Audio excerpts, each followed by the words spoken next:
Willard on the telephone, our guest on the telephone, John Wright. John, so what do you say? I mean, people are debating, should the president had been so welcoming and warm to the Venezuelan president, or did that make him look weak in some way? As some people are even saying, boy, it hurt us strategically somehow. Well, one thing you've got to keep in mind with President Chavez, he's very colorful, he's very erratic, and boy, oh boy, he sure loves to talk. You know, keep in mind, he's also insulted the Pope, and he's insulted King Juan Carlos of Spain. So, you know, it's not just the gringos he's picking on. He's an equal opportunity insulter. And whether or not President Obama extending his hand to him gives him more power, I don't think so. I think it diminishes his power. Actually, how in the world can it diminish his power? You have the world leader, the #1 head honcho there, shaking hands with a terrorist thug dictator like Chavez. Let me take you through the bouncing ball. Ahmadinejad in Iran today says, Israel, racist regime. Ahmadinejad buddies with Chavez. Chavez now shakes hands with our president. Not good, sir. I don't know how it does anything other than legitimize a thug. Well, I don't think there are very many people in the world who believe anything that what Mr. Ahmadinejad says. So I don't think he's a very credible source for information on much. So they don't believe Chavez and they don't believe Ahmadinejad. But we take their oil. Representative McCotter, talk us through it a little bit. I don't want to allow this to slip into some sort of a partisan type of thing. And that's what it shouldn't be. No. Exactly. I don't want it to make it Bush versus Obama policies, but talk about, should we be open with these guys or should we be closed off on a principle kind of level? Well, here's... hold on just one second. I'm going to the representative on this one. Very good. You have to start from the premise that, as Mr. Chavez, it's not just a personality contest. He's not just an oafish clown. He's actually a very skilled politician. He is busy destroying democracy in Venezuela. He's busy inviting Russian fleets to come visit. He's working with the Cubans to continue to expand tyranny within Latin America. He's working with Ahmadinejad to bring the Iranian influence into Latin America.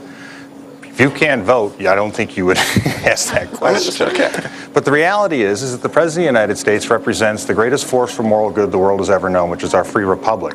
Our consistent support for the freedom of other individuals undergirds the free market and our very own liberty here at home. And to think that Mr. Chavez is simply a clown who can be dealt with when he is antithetically opposed to the very concepts that make us a free people is a very gross mischaracterization and a very dangerous one. So, Congressman, I posted this on my Facebook page just trying to see what people out there thought of it.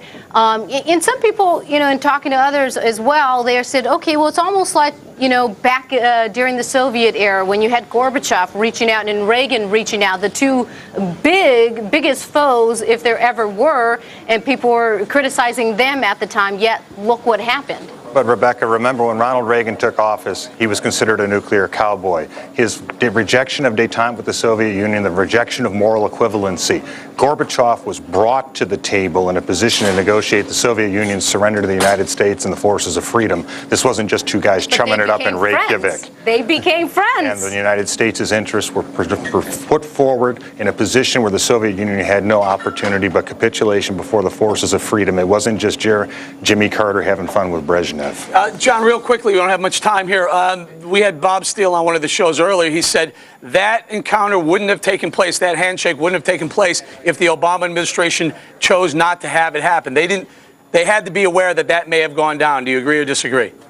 I suppose so. We also have to keep in mind that the very first Latin American leaders that President Obama met with were Lula of Brazil and Calderon of Mexico. So those weren't just handshakes; those were real meetings, and those were very substantive issues that he discussed with leaders that are much more pragmatic and much more centrist. So, Venezuela is a country that hurts more from the way they're turning away from the United States than the United States is hurt, because the United States buys oil from other countries. Chavez, with his fiery rhetoric, ends up selling oil to places like China, which end up losing a lot of money for him. He ends John Wright? Yes.